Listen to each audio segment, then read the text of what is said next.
Bon, on a eu du rêve ce matin avec l'intelligence artificielle, on a eu de l'émotion avec les enfants, les personnes âgées, la pauvreté, la précarité.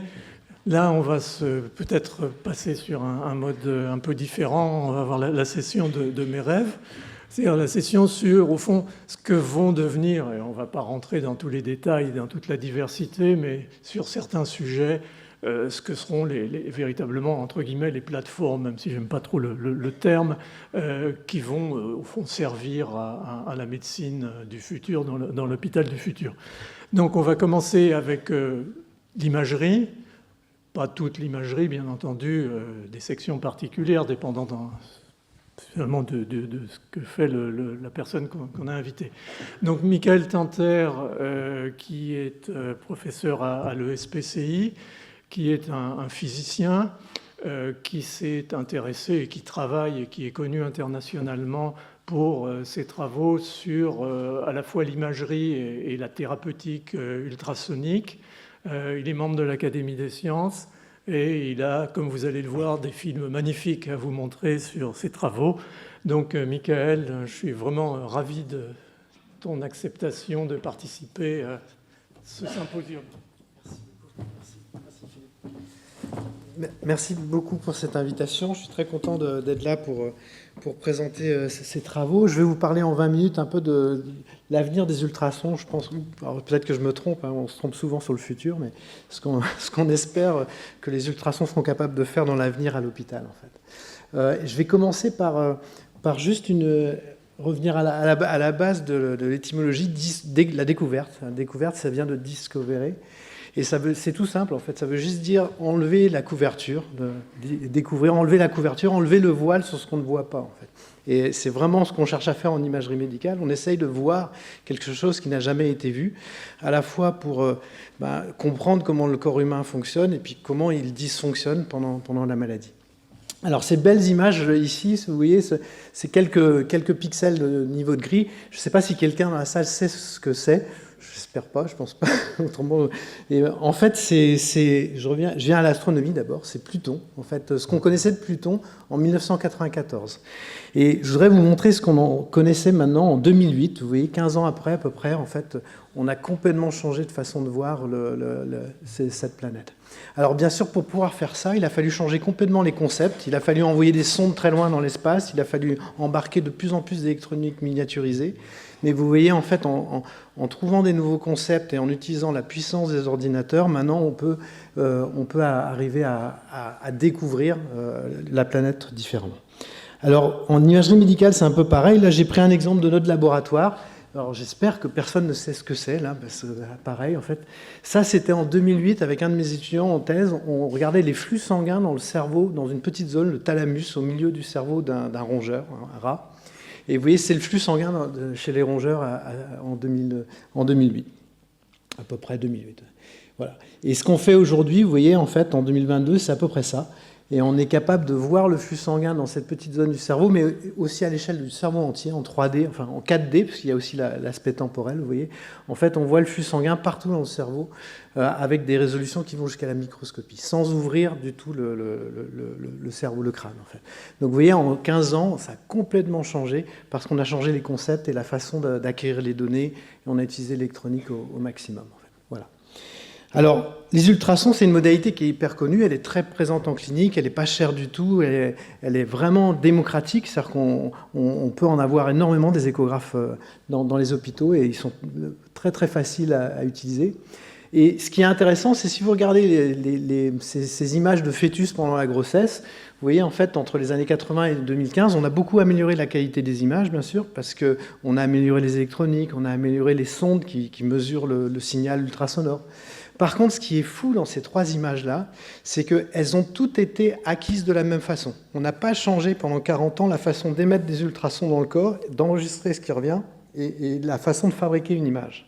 Comme on n'avait pas changé du tout les concepts, eh ben, vous voyez que finalement les paramètres de base de l'échographie n'ont pas changé pendant 40 ans. En fait, la résolution temporelle, c'est à peu près 50 images par seconde. Donc c'est la télévision du corps humain. On voit dans le corps, avec les ultrasons, comme on voit le monde autour de nous, parce que nos yeux voient à 50 images par seconde à peu près. La résolution spatiale, c'est à peu près un demi-millimètre. Et puis, on est capable de voir le sang jusqu'à des flux sanguins de 2 cm par seconde. Si le flux devient plus petit, on a plus de mal à le voir.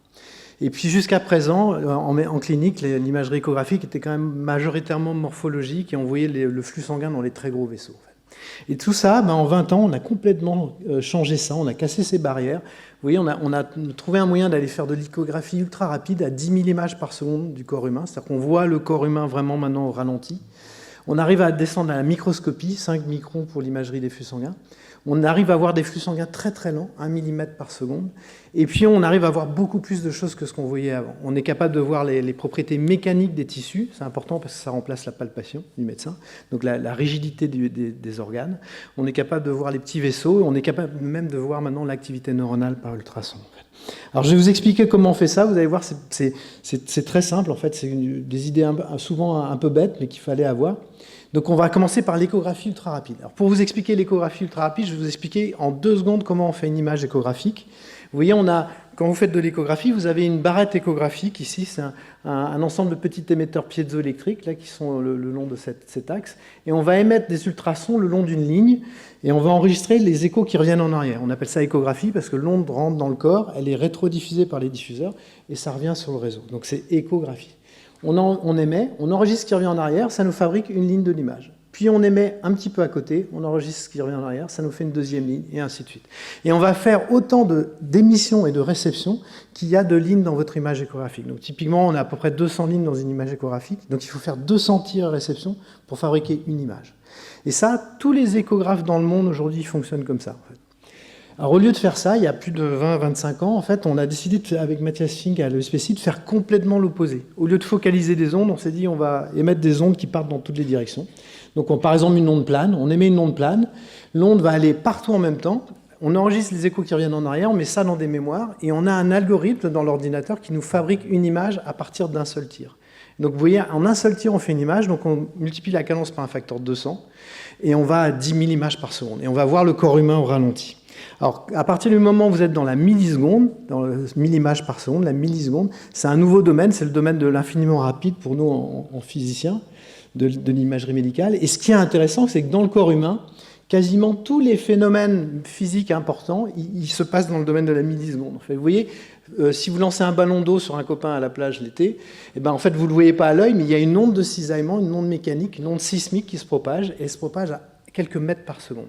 Donc si vous voulez la voir avancer tous les millimètres dans le corps humain, il faut aller à des milliers d'images par seconde. Pareil, à côté, la contraction des fibres musculaires, c'est quand vous contractez aux fibres musculaires, la contraction elle se propage dans les fibres à 5 mètres par seconde. À nouveau le mètre par seconde.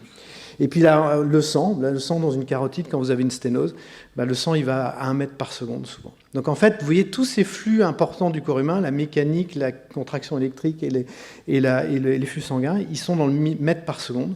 Donc si vous voulez les suivre très vite, il faut aller à des cadences très rapides. Alors on avait fabriqué le premier échographe ultra rapide pour pouvoir voir cette onde mécanique là-haut. On voulait la voir parce qu'on voulait créer un appareil capable de voir cette onde, parce que sa vitesse à cette onde mécanique est directement reliée à la dureté. Et donc ça allait nous donner des cartes de la dureté des organes, en fait.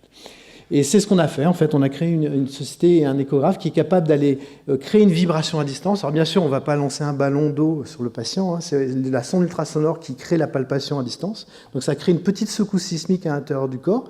Quelques microns de déplacement, hein. C'est beaucoup plus petit que la vibration de votre téléphone portable. Et donc on crée cette vibration dans le corps, vous voyez là. Et en fait, ensuite, une fois qu'on a créé la vibration, on image à cadence ultra rapide pour voir comment les tissus se déforment. Et quand on fait ça, on veut voir les déplacements dans le corps. C'est de la sismologie du corps humain. Et de ça, on peut faire une carte de rigidité. Et donc, vous avez une carte en couleur. Là, vous voyez sur une lésion, un cancer dans le sein. On voit, en fait, l'échographie ne donne pas beaucoup de contraste. Par contre, la carte de couleur en rigidité donne un contraste très fort. En fait, il faut savoir que quelquefois, des tumeurs peuvent être jusqu'à 30 à 40 fois plus dures que les tissus environnants. Donc, si vous rajoutez ce paramètre rigidité sur un échographe, vous augmentez énormément la capacité des ultrasons à diagnostiquer le cancer. D'ailleurs, à tel point qu'aujourd'hui, dans le marché de la radiologie, c'est plus possible de vendre un échographe si vous n'avez pas ce mode d'élastographie. En fait. Ça devient quasi obligatoire. Les contractions musculaires, on peut les voir. Alors, le meilleur muscle qu'on ait, c'est le cœur. Hein. Il bat 100 000 fois par jour. Et vous voyez, en fait, c'est sur un cœur d'un petit rongeur, on voit la vibration qui se propage le long de la paroi du myocarde. Donc, vous voyez en 3D comment la contraction électrique se propage sur le myocarde. Et puis, un dernier exemple, avec l'échographie ultra rapide, vous voyez ici, on était capable de voir à des cadences très rapides, à la bifurcation de la carotide, la turbulence lorsque le flux sanguin arrive du cœur. On voit de la turbulence. C'est quelque chose qu'on ne peut pas voir avec un échographe standard. Voilà.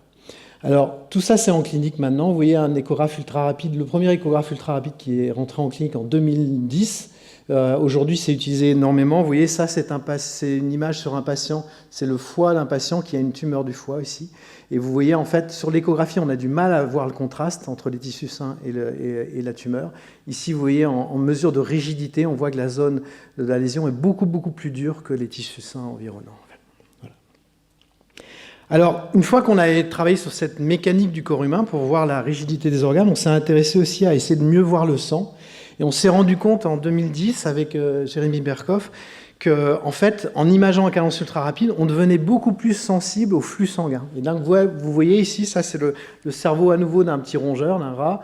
En fait, c'est le flux sanguin mesuré par effet de Doppler en ultrason. Vous avez toujours sur un échographe un mode Doppler.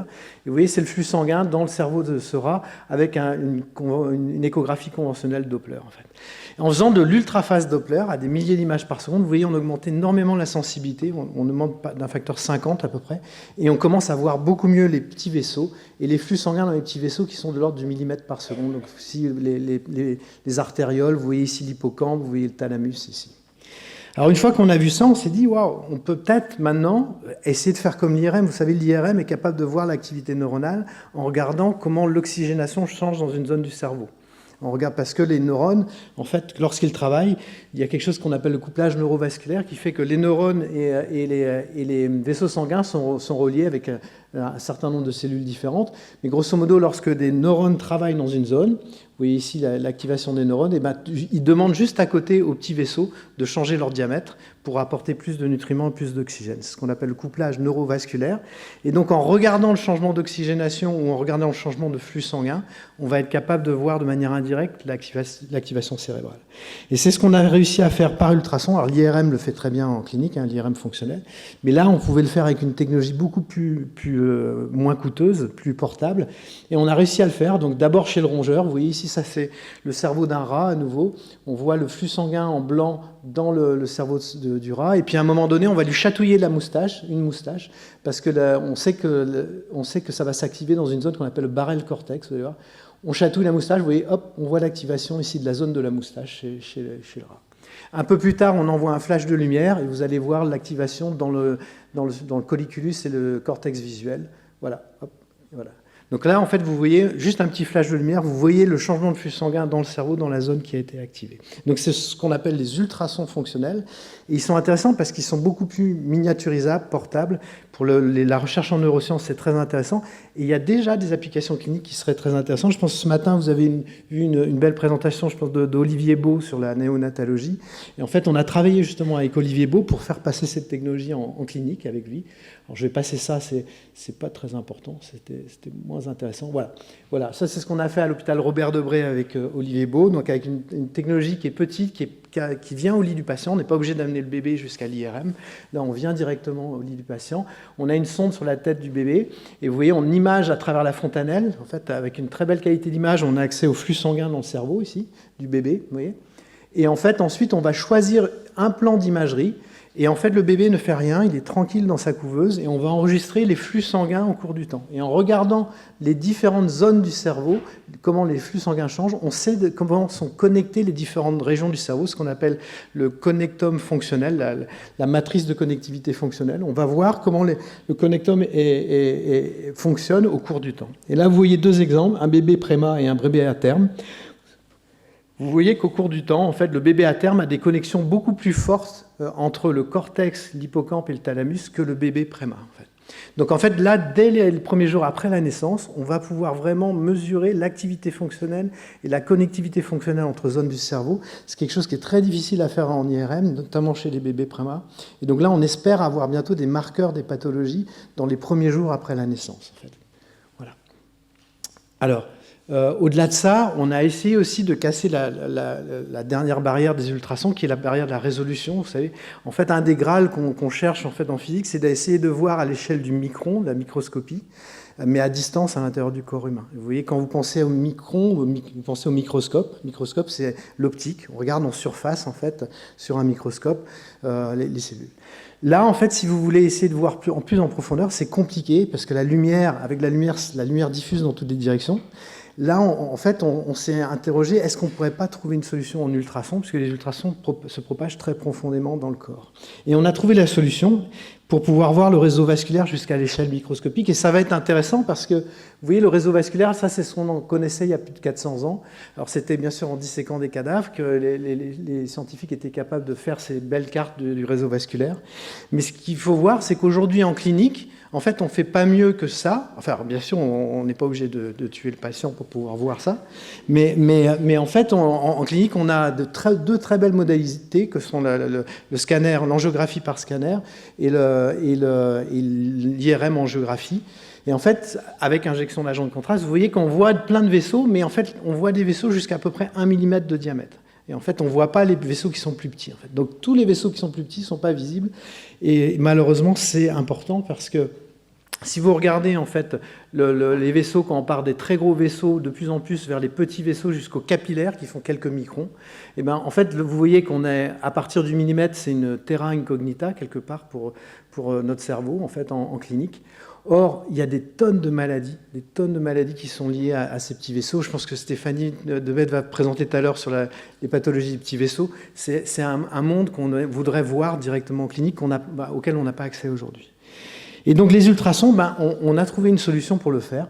On va injecter des petites bulles de gaz, elles sont microscopiques, elles font 2-3 microns. Ce sont des petites bulles de lipides qui contiennent un gaz fluoré. C'est totalement inoffensif, c'est déjà utilisé en clinique. Vous les injectez en intraveineuse, et en fait, ces bulles qu'on ne voit pas, c'est un tout petit de liquide avec des bulles microscopiques.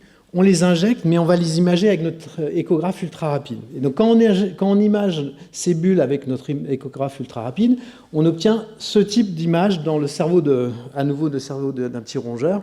Vous voyez, on voit des images, des signaux qui viennent des tissus, mais par-dessus, on voit des choses qui faceillent, qui changent ici. Ce sont les bulles qui sont en train de se propager dans le réseau vasculaire. Elles sont microscopiques, mais on les voit avec des grosses taches. Alors, on a un algorithme qui enlève le signal des tissus, qui nettoie tout ça. Et vous voyez, là, ça y est, on les voit très bien. En fait, une seule petite bulle de gaz d'un 1 micron ou 2 microns renvoie suffisamment d'énergie pour être détectée par l'échographe. Donc, on image toutes ces bulles. Et puis, à un moment donné, on va se dire... Pour chaque bulle, on va être capable de localiser le centre exact de la tache focale. Ici, on va dire que c'est ce petit point rouge. Et on va faire comme un peintre, vous savez, le peintre Seurat, le pointilliste. On va faire des points un peu partout. On va localiser chacun des points ici avec une échelle microscopique. Et si vous faites ça des millions de fois par seconde, pour toutes les bulles qui se baladent dans le réseau vasculaire, vous commencez à construire une image microscopique du réseau vasculaire. Et donc, on va arriver à voir le réseau vasculaire jusqu'à ses plus petits composants. Vous voyez, c'est l'image finale ici. On voit les artérioles, les capillaires, ici l'hippocampe, le thalamus. Et puis ce qui est intéressant, c'est comme on peut suivre la bulle au cours de son parcours, on a accès au flux sanguin, la mesure du flux sanguin, donc on a la vitesse du sang de manière quantitative. Là, vous voyez la vitesse du sang dans les vaisseaux, en fait, de manière quantitative. Voilà. Alors, on a poussé ça un peu plus loin. Maintenant, on est capable de le faire toutes les secondes, c'est-à-dire qu'on est capable de voir ce flux sanguin à l'échelle microscopique, à l'échelle de tout l'organe. Pour l'instant, là, c'était chez le rongeur.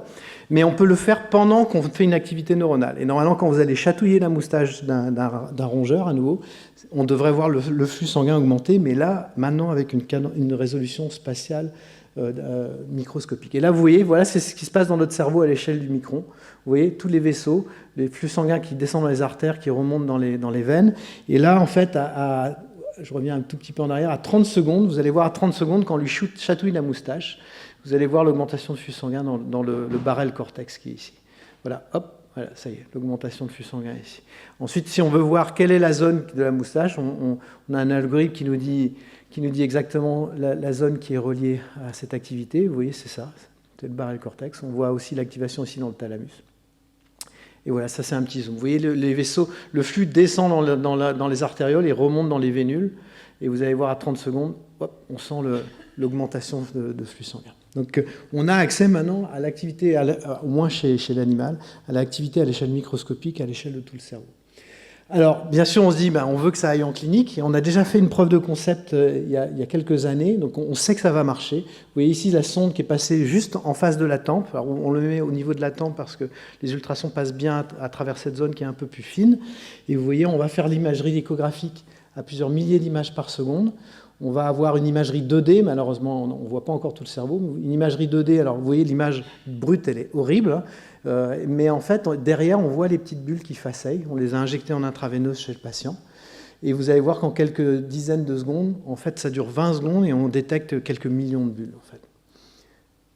Voilà. Donc là, vous allez voir les points de localisation de chacune des tâches. Là, voilà, tous ces points rouges.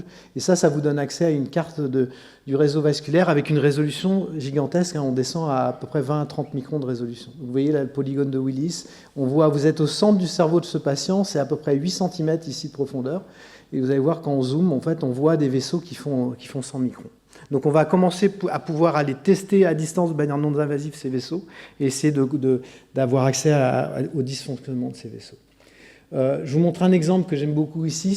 Là, c'est un patient qui a un anévrisme. Alors, il doit être surveillé. L'anévrisme, il fait à peu près 2 mm de diamètre, vous le voyez ici.